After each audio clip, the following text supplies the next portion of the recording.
ବନ୍ଦେ ମାତରମ୍ ପିଲାମାନେ, ଆମେ ଆଜି ପଢ଼ିବା ଭୂଗୋଳ ବହିର ପୃଥିବୀର ଆଭ୍ୟନ୍ତର ବିଷୟଟି। ମନ ଦେଇ ଶୁଣ। ଆମେ ବାସ କରୁଥିବା ଏହି ପୃଥିବୀ ଏକ ଚଳଚଞ୍ଚଳ ଗ୍ରହ।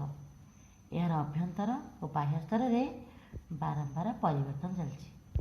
ପୃଥିବୀର ଭିତରେ ଏବଂ ବାହାରେ ପରିବର୍ତ୍ତନ ସବୁବେଳେ ଲାଗି ରହିଛି। ଆମେ ସେ ବିଷୟରେ ଆଜି ପଢ଼ିବା। ଦେଖ, ପୃଥିବୀର ଅଭ୍ୟନ୍ତର। ପିଆଜ ପରି ଆମ ପୃଥିବୀଟି ବିଭିନ୍ନ ସ୍ତରକୁ ନେଇ ଗଠିତ। ଏହାର ବାହ୍ୟ ସ୍ତରକୁ ଭୂତ୍ୱକ କୁହାଯାଏ। ଏହା ଅନ୍ୟ ସବୁ ସ୍ତରଠାରୁ ଖୁବ୍ ପତଳା। ମହାଦେଶୀୟ ପୃଷ୍ଠରେ ମାତ୍ର 35 କିମି ମୋଟେଇ ଓ ସମୁଦ୍ର ତଳେ ପ୍ରାୟ 5 କିମି। ଏହା ମୁଖ୍ୟତଃ ସିଲିକା ଓ ଆଲୁମିନିୟମକୁ ନେଇ ଗଠିତ। ଏହି ପୃଥିବୀର ଅଭ୍ୟନ୍ତରଟି ଯେଉଁ ଭୂତ୍ୱକ ଅଛି, ସେହି ଭୂତ୍ୱକଟି ଗଠିତ ସିଲିକା ଓ ଆଲୁମିନିୟମକୁ ନେଇ ଗଠିତ। ତେଣୁ ଏହାକୁ ସିଆଲ୍। ସମୁଦ୍ର ତଳର ଭୂତ୍ୱକ ସ୍ତରରେ ସାଧାରଣତଃ ସିଲିକା ଓ ମ୍ୟାଗ୍ନେସିୟମ୍ ଥିବାର ଦେଖାଯାଏ। ଭୂତ୍ୱକ ତଳ ସ୍ତରରେ ମ୍ୟାଣ୍ଟଲ ସ୍ତର ରହିଛି। ଏହାର ଭୂତ୍ୱକ ତଳୁ ଗଭୀରତା 29 କିମି। ଏହାର କେନ୍ଦ୍ରୀୟ ସ୍ତରକୁ କୋର୍ ସ୍ତର କୁହାଯାଏ। ମ୍ୟାଣ୍ଟଲ ସ୍ତର ତଳୁ ପ୍ରାୟ 35 କିମି ଗଭୀରତା ପର୍ଯ୍ୟନ୍ତ ଏହା ଦେଖିବାକୁ ମିଳେ। ଏହା ମୁଖ୍ୟତଃ ନିକେଲ ଓ ଲୁହାକୁ ନେଇ ଗଠିତ। ଏହାକୁ ନାଇଫ୍ ବୋଲି ସଂକ୍ଷିପ୍ତରେ କୁହାଯାଏ।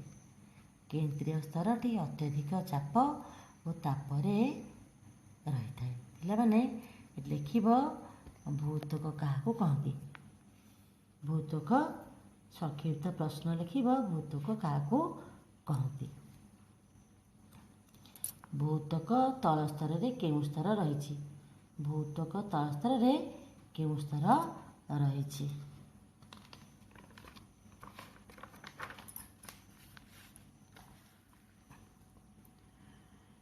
ପୃଥିବୀର ଗଭୀରତମ ଖଣି ଦକ୍ଷିଣ ଆଫ୍ରିକାରେ ଅବସ୍ଥିତ। ପରୀକ୍ଷାରେ ପଡ଼ିବ, ପୃଥିବୀର ଗଭୀରତମ ଖଣି କେଉଁଠାରେ ଅବସ୍ଥିତ? ଏହା ପ୍ରାୟ 4 କିମି ଗଭୀର। ତେଲର ସନ୍ଧାନରେ ଅନେକ ସ୍ଥାନରେ 6 କିମି ଖୋଳାଯାଇଥିଲା। ଦେଖ ପିଲାମାନେ ଶୁଣ, ପୃଥିବୀର କେନ୍ଦ୍ରରେ ପହଞ୍ଚିବାକୁ ସମୁଦ୍ର ଗର୍ଭରେ 6000 କିମି ଗଭୀର କୂପ ଖୋଳିବାକୁ ପଡ଼ିବ। ଯେହେତୁ ପାଣି ଭିତରେ ଖୋଳିବା ଅସମ୍ଭବ, ତେଣୁ ପୃଥିବୀର କେନ୍ଦ୍ରରେ ପହଞ୍ଚିବା ମଧ୍ୟ ଅସମ୍ଭବ। ପୃଥିବୀର ଭୂତ୍ୱକ ମାତ୍ର 0.5%। 0.5%। ମ୍ୟାଣ୍ଟଲ 16%। କୋର୍ 83%। ପୃଥିବୀର ବ୍ୟାସାର୍ଦ୍ଧ 6371 କିମି। ପିଲାମାନେ, ଏଇଟା 1 ମାର୍କିଆ ପ୍ରଶ୍ନ ପଡ଼ିବ, ପୃଥିବୀର ବ୍ୟାସାର୍ଦ୍ଧ କେତେ? ପୃଥିବୀର କେନ୍ଦ୍ରରେ ଆମେ କାହିଁକି ପହଞ୍ଚିପାରିବା ନାହିଁ? ଆଉ ପୃଥିବୀର ଗଭୀରତମ ଖଣି କେଉଁଠାରେ ଅବସ୍ଥିତ? ଏସବୁ ସଂକ୍ଷିପ୍ତ ପ୍ରଶ୍ନ ଲେଖିବ। ବାରମ୍ବାର ପଢ଼ିବ, ପଢ଼ିଲେ ମନେ ରହିବ। ପ୍ରସ୍ତର ଓ ଖଣିଜ ପଦାର୍ଥ। ପ୍ରସ୍ତର ତ ପଥର। ପୃଥିବୀର ଭୂତ୍ୱକ ସ୍ତରଟି ବିଭିନ୍ନ ପ୍ରକାର ଶିଳାରେ ଗଠିତ। ପ୍ରାକୃତିକ ଖଣିଜ ପଦାର୍ଥ ଗୁଡ଼ିକର କଠିନ ସ୍ତରଟି ଯାହା ଭୂତ୍ୱକରେ ଅବସ୍ଥିତ, ତାହାକୁ ଶିଳା କହନ୍ତି। ଏହାର ରଙ୍ଗ, ଚାପ ଓ ମସୃଣତା ଭିନ୍ନ ଭିନ୍ନ। 3 ପ୍ରକାର ଶିଳା ଦେଖିବାକୁ ମିଳେ। ଗୋଟେ ହେଲା ଆଗ୍ନେୟ ଶିଳା, ଆଉ ଗୋଟେ ହେଲା ଅବକ୍ଷିପ୍ତ ଶିଳା, ଆଉ ଗୋଟେ ହେଲା ରୂପାନ୍ତରିତ ଶିଳା। ପ୍ରଶ୍ନ ଲେଖିବ, ସଂକ୍ଷିପ୍ତ ପ୍ରଶ୍ନ। ଶିଳା କାହାକୁ କହନ୍ତି? ଶିଳା କେତେ ପ୍ରକାର? ତା ନାମ କ'ଣ କ'ଣ? ତରଳ ଲାଭା ଶୀତଳ ହେଲେ ଶିଳା ହୁଏ। ଏ ପ୍ରକାର ଶିଳାକୁ ଆଗ୍ନେୟ ଶିଳା କୁହାଯାଏ। ଆଗ୍ନେୟ ଶିଳା କାହାକୁ କହନ୍ତି? ଏଇଟା ମଧ୍ୟ ଗୋଟିଏ ପ୍ରଶ୍ନ। ଏଗୁଡ଼ିକ ପ୍ରାଥମିକ ଶିଳା ମଧ୍ୟ କୁହାଯାଏ। ଏହି ଆଗ୍ନେୟ ଶିଳାକୁ ପ୍ରାଥମିକ ଶିଳା ମଧ୍ୟ କୁହାଯାଏ। ଏହା 2 ଭାଗରେ ବିଭକ୍ତ: ଅଭ୍ୟନ୍ତର ଶିଳା ଓ ଉଦ୍ଗତ ଶିଳା।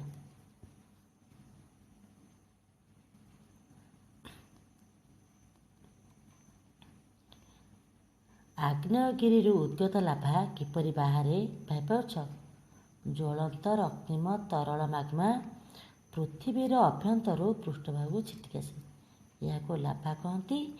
ଏହା ଖୁବ୍ ଶୀଘ୍ର ଥଣ୍ଡା ହୋଇ କଠିନ ହୋଇଯାଏ। ଏହି ପ୍ରକାରରେ ଗଠିତ ଶିଳାକୁ ବହିର୍ଗତ ଆଗ୍ନେୟଶିଳା କହନ୍ତି।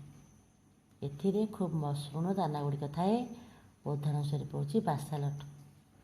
ଦାକ୍ଷିଣାତ୍ୟ ବେଳାଭୂମି ଏ ବାସାଲ୍ଟ ଶିଳାରେ ଗଠିତ। ପିଲାମାନେ, ମୁଁ କହିଲି କ'ଣ କ'ଣ ସବୁ ସଂକ୍ଷିପ୍ତ ପ୍ରଶ୍ନ କରିବ, ଖାତାରେ ଲେଖିବ ଆଉ ବାରମ୍ବାର ପଢ଼ିବ।